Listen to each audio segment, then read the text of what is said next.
এই যে দেখতে পাচ্ছ কলমি শাক বাজার থেকে নিয়ে এসছে। এই গরমের দিনে একটু শাক পাতা প্রতিদিন একটু খেতে। আর এই যে সকালে কুমড়োর তরকারি করেছিলাম, তার থেকে কিছু কুমড়োর বাগলা রেখে দিয়েছিলাম। আলু দেবো না, আলুর জায়গায় আমি কলমি শাক আর ওই কুমড়োর বাগলাটা কেটে কুচিয়ে ধুয়ে নিয়ে চলে এসেছি। রান্না করব কিভাবে, সঙ্গে থাকবে, স্কিপ করে যাবে না।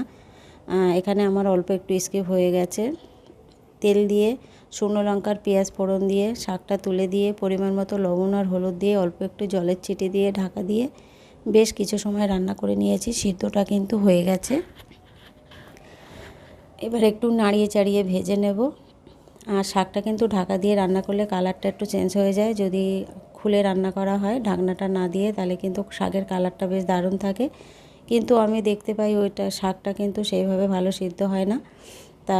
তার জন্য আমি ঢাকা দিয়ে শাকটা রান্না করি। অল্প একটু কাঁচা লঙ্কা কুচানো দিলাম আর একটু চিনি দিলাম, দিয়ে এবার ভাজা ভাজা হয়ে গেছে। এবার নামিয়ে নেব।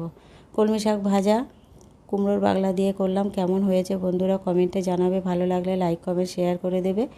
আর গরমের দিনে একটু শাক পাতা খেতেই ভালো লাগে, কেননা শাক অনেক ঠান্ডা জিনিস। তার জন্য আমাদের প্রতিদিন প্রথম পাতে একটু শাক থাকে। কেমন হলো কমেন্টে জানাবে।